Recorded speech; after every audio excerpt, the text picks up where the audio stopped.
Inspiration, it's everywhere, and if your eyes are open, you can spot it.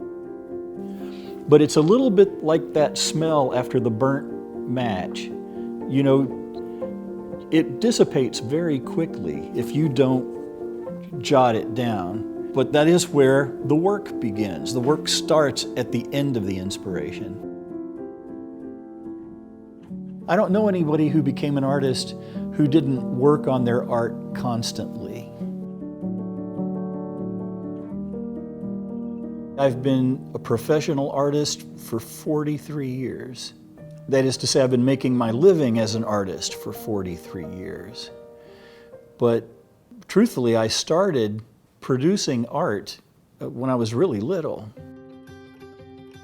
My brother, Hollis, we were 20 years apart in age, so by the time I came along, he was already studying to be an artist. And when he would work at his drawing board on homework for his classes, or he was also doing technical drawing for aerospace, I would lay on the floor under his drawing board and draw as well. And I was known to steal pens and paper and stuff off of his desk, so he kept me supplied to keep me from doing that. And once I started drawing, it just never stopped. I'm always drawing. At dinner, on the back of placemats or napkins or whatever.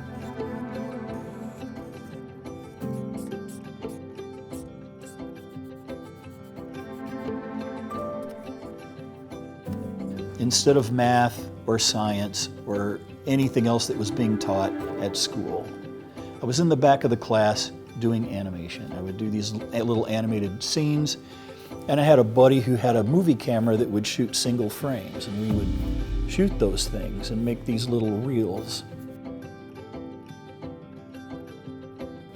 Since my brother was an artist and had a lot of artist friends, there were always artists around him, and I was always there.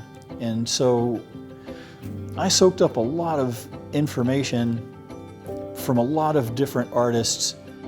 I didn't think of it as being special at the time, but I guess it's not something everybody gets to experience. When I finished high school, I was taking workshops from artists whose work I aspired to emulate. I learned anatomy from John Zahorik. I learned a lot about printmaking from Skip Whitcomb. I learned about making picture frames from Kang Cho. All these different artists, I would study with these guys during workshops. So that is how I became an artist, was being around those people.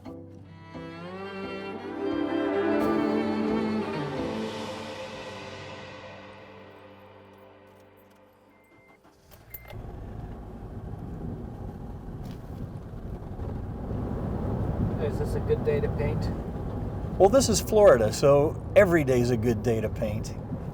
Even when it's raining, it's a great day to paint, because there's so much personality no matter what the weather is.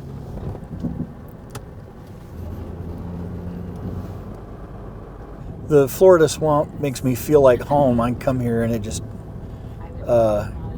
I've never felt at home anywhere else like I do here.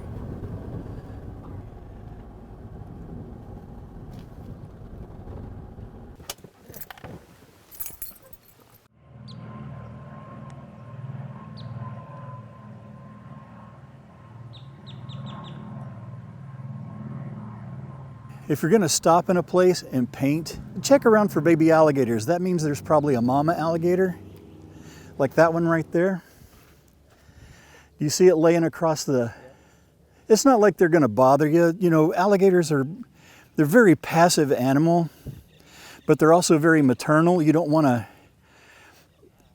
I try not to set up where there are baby alligators, because moms can get very crabby.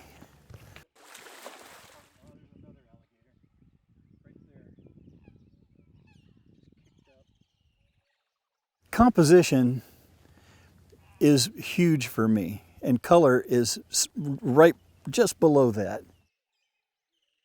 When I stepped out here and saw the blue sky against the yellow and green, that is just awesome. And this, the blue of the sky reflected in the water, that's going to be really fun to paint. And then this tree right here, look at the contrast of that. Look how dark that is. And it's this beautiful, simple shape. I'm still kind of scanning everything, but I'm thinking about somehow incorporating that tree and the cattails as they go away are a really nice golden color. So there's this golden stripe running through the landscape. As you reach that farthest distance, the violet of the shadow trees on that, right as they come up and touch the sky. That violet color is just slightly lighter than the darkest darks in this tree in our big water oak here. That's a lot more than you probably wanted to know. I was painting with a group of artists in Jackson Hole, and we were arranging to paint the Tetons at 6 o'clock in the morning, right when the sun hits the peak of the mountains. We showed up at 5, we set up our stuff. There's just enough light that I can see what I want to paint.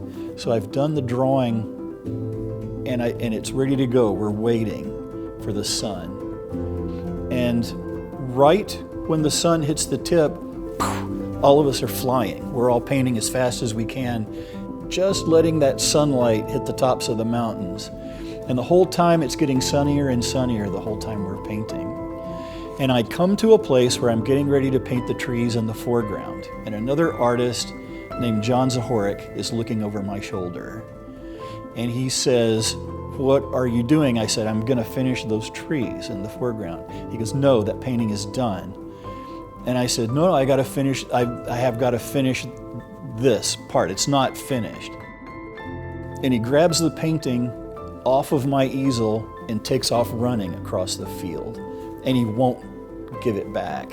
He said, "This painting is done and you're not allowed to touch it anymore." And I chased him, and other artists are laughing at me, and I never did get it back from him until we got back to the place where we were all staying at this ranch. And he gave it back to me there. And he says, "Always remember that artists are never smart enough to know their own best work." He says, "You need to know when to stop." And my brother had that painting for years hanging in his studio. Within a little over a year, just a little bit over a year, I started showing in shows and in galleries, and professionally sort of took off. I did my own work. I worked on work for Hollis, and that was sort of our life for the next 15 years. My wife and I both have sort of a mantra about always being up for the adventure. Whenever the adventure arises, we always say yes. Paula's done it several times, and I've done it several times. We've dragged each other by the hair back and forth in our careers. I can't think of any of it I've ever regretted. It's all been pretty cool. It's all come out on the positive for us. The opportunity to go to Disney popped up in '93. They had opened an animation studio at the parks in Florida. Where our studio was in the building, there was a walkway up above 5 feet or so off the ground, and there was a wall of glass, and the tourists could come through and look down and watch you make a movie. We called it the Fishbowl. I learned to do some really miraculous things by working on those films.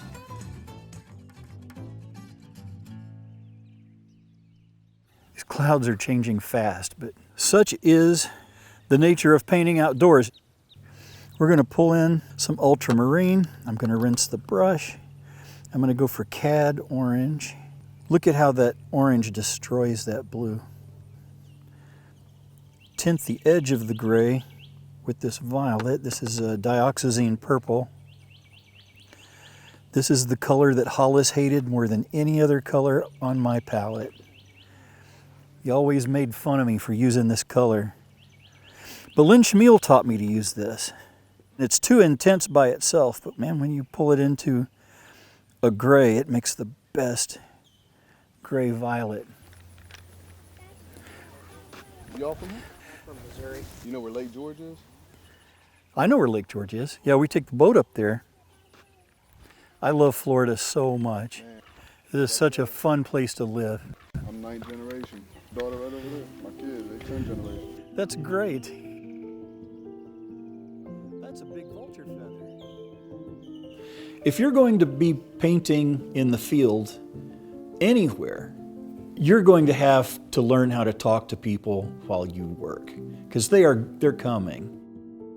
I had a big discussion on this subject with my students in England. We're painting in a garden, a very public, formal garden, and there's 30 students, and these guys won't start painting because people keep walking by. And I start lecturing on the idea that you're going to need to learn how to continue to work and talk to people a little bit. I know that you're worried about whether or not your work is good enough to be seen, but the fact of the matter is you're going to have to learn to do this. And I gave them some pat answers, and we were talking. And a bus pulled up. There are close to 100 little Chinese kids, ages from about 9 to maybe 12, start piling off of this bus and barreling towards us. They're all headed our way. And there are a couple of interpreters trying to stop them from infiltrating this class, but they're so excited. They're getting between people in their painting. They've got no sense of personal space.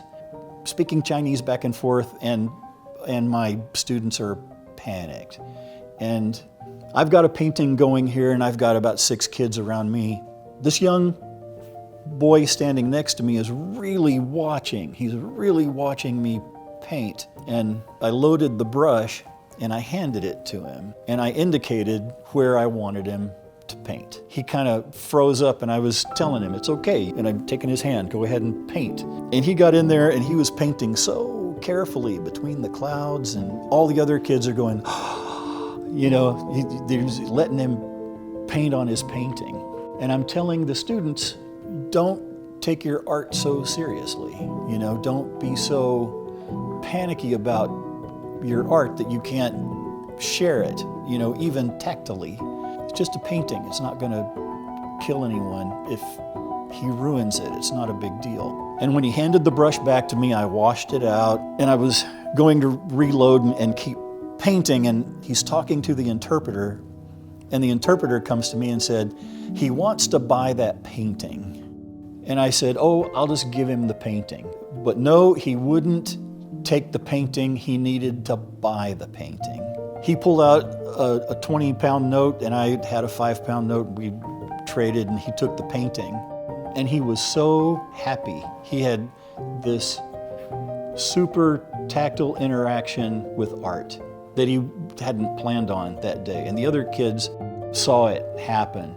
Then the interpreter's running around saying, who else wants to sell their painting? These kids want to buy your paintings. It had this huge impact on all of them and the students. I can't think of a time where doing something like that hasn't been a positive thing.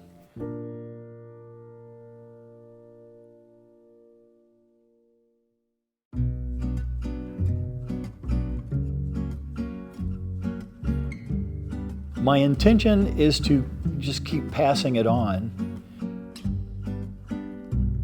The whole time I worked with my brother, he was very involved in young people's art.